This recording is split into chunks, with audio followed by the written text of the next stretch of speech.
Assalamualaikum warahmatullahi wabarakatuh. Perkenalkan, nama saya Anissa Irvianti Sinaga dengan NIM 12031111154. Baiklah, di video kali ini saya akan membuat video pembelajaran mengenai psikologi pendidikan, tepatnya yaitu pembentukan karakter pada peserta didik. Jadi di sini saya mengambil sampel untuk usia anak SD, yang dimana untuk pemenuhan tugas dari materi kuliah psikologi pendidikan yang diampu oleh Bapak dosen Profesor Dr. Ibrahim Gultom MPD. Jadi untuk selanjutnya langsung aja dilihat.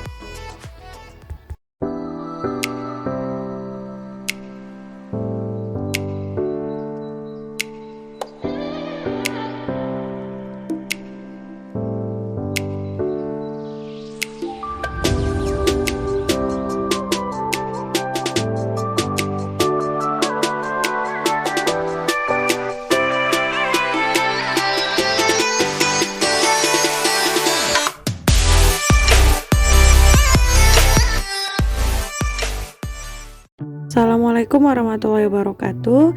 Di sini kakak mengucapkan terima kasih dulu kepada adik-adik semua yang sudah mau meluangkan waktunya dalam membantu kakak untuk pemenuhan tugas materi kuliah, yang dimana dalam materi kuliah ini yaitu psikologi pendidikan. Di sini kakak mengambil satu materi dalam membentuk suatu karakter pada siswa anak SD. Jadi itulah tujuan kakak mengumpulkan kalian di sini untuk menjelaskan beberapa poin dalam membangun karakter pada siswa. Nah, sebelumnya di sini nantinya kan nih kakak kan jadi guru. Jadi guru itu orang tua kedua bagi kalian setelah kedua orang tuanya di rumah.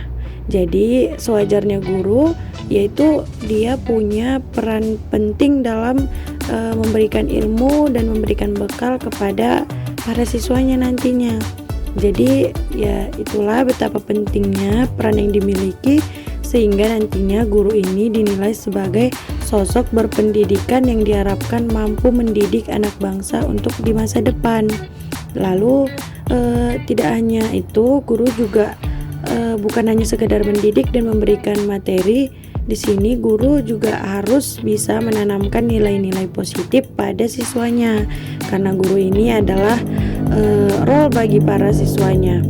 Jadi untuk mendukung hal ini semua, di sini kakak akan menjelaskan beberapa poin hal yang harus kakak lakukan untuk pembentukan karakter kalian nantinya.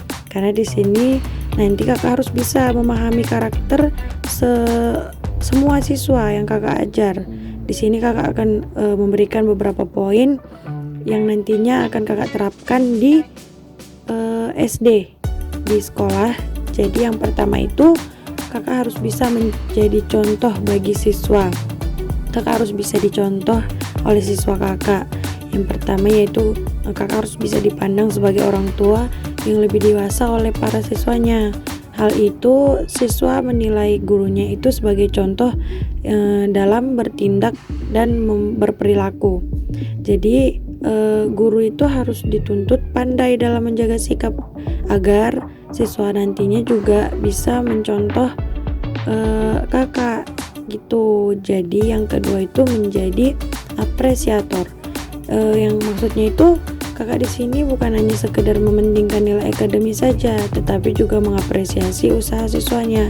Jadi misalkan nih kalian ngerjain tugas, kakak suruh kalian ngerjain tugas, terus kakak itu nggak boleh kalau misalnya nilai kalian itu asal-asalan, terus kayak misalnya banding-bandingin, pilih kasih, itu tuh nggak boleh. Jadi kakak harus memberikan nilai yang pas buat kalian, yang sesuai dengan kerja keras kalian ini.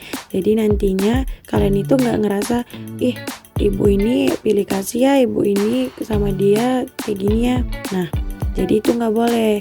Jadi kakak harus memberikan nilai yang adil kepada kalian dan kakak akan mengapresiasi hasil kerja keras kalian itu nantinya. Yang ketiga itu yaitu mengajarkan nilai moral pada setiap pelajaran.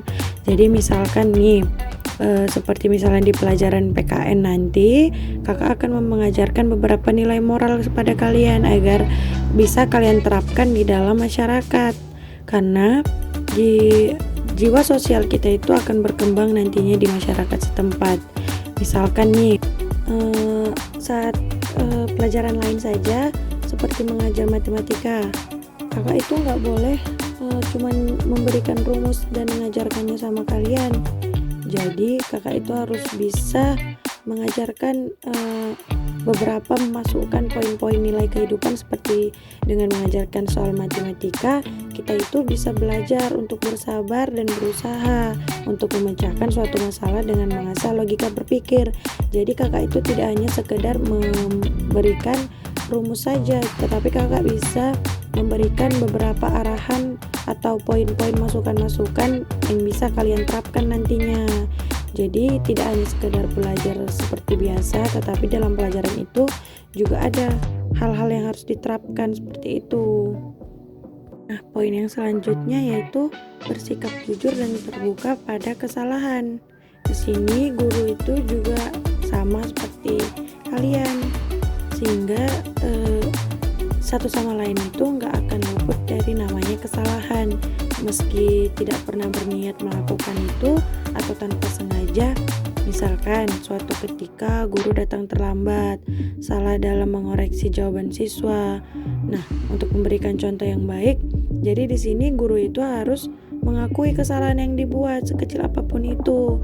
Misalkan pada saat guru terlambat nantinya, misalkan kakak terlambat nih, terus kalian itu gak apa-apa negur kakak, kayak misalnya, Bu kenapa terlambat, kan jamnya udah lewat, jamnya kan udah habis tenggatnya, kayak gitu.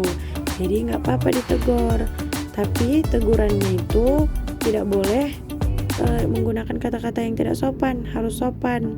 Jadi kakak juga sebagai guru nantinya bisa nerima saran-saran dari kalian, kritik-kritik dari kalian.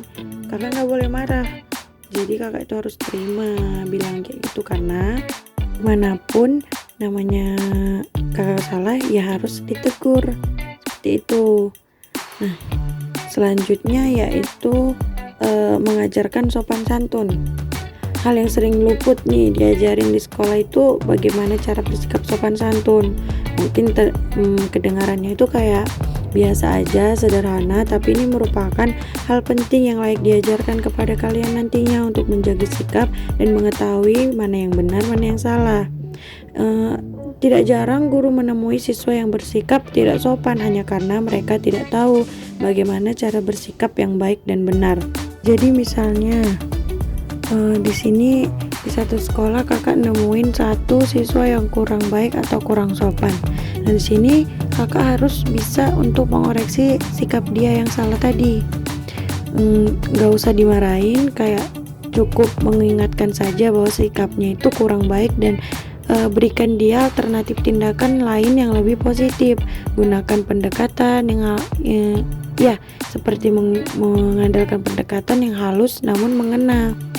Yang keenam itu memberi kesempatan siswa belajar menjadi pemimpin. Saat ini tuh mempunyai karakter memimpin merupakan hal yang tidak jarang banyak cita-cita dari kalian itu yang menginginkan itu, yang dapat membantu siswa untuk melatih jiwa kepemimpinan mereka. Cara sederhananya yaitu bisa dengan membuat seperti tugas kelompok yang memastikan setiap anggota mempunyai kesempatan sebagai ketua kelompok. Jadi tidak hanya siswa itu saja yang ketua kelompok, bisa ganti-gantian gitu. Jadi semua ngerasain jadi ketua kelompok, ya kan? Bener kan? Ya enggak? Jadi kita itu, kalian nantinya nggak boleh berantem, harus terima apa yang dibilang sama pemimpinnya di kelompok gitu. Nggak boleh protes ini gitu, nggak boleh. Yang terakhir itu berbagi pengalaman inspiratif. Di sini kakak harus bisa berbagi pengalaman inspiratif. Jadi tidak ada salahnya sekali menceritakan pengalaman kakak kepada kalian. Tidak harus cerita yang hebat untuk menginspirasi, tapi sekecil apapun pengalaman yang diceritakan, tetap bisa menjadi pembelajaran nantinya yang berguna untuk para siswa. Itulah beberapa poin yang dapat kakak berikan dalam pembentukan karakter yang dapat dilakukan oleh guru. Nah, jadi adapun poin dari video kali ini yang pertama yaitu menjadi contoh bagi siswa, yang kedua menjadi seorang apresiator, yang ketiga yaitu mengajarkan nilai moral pada setiap pelajaran. Lalu yang keempat yaitu bersikap jujur dan terbuka pada kesalahan. Baiklah, demikian videonya. Jadi semoga video ini bisa bermanfaat bagi kita semua dan menambah wawasan juga. Terima kasih. Baiklah, demikian video pembelajaran ini. Sampai sini saja. Semoga bisa bermanfaat dan membantu kalian dalam membangun karakter pada anak usia SD. Jadi sampai di sini saja, dan saya juga mengucapkan terima kasih kepada adik-adik sekalian yang sudah memberikan waktunya untuk membantu saya dalam membuat video pembelajaran. Demikian video kali ini. Saya ucapkan terima kasih. Assalamualaikum warahmatullahi wabarakatuh. Dadah.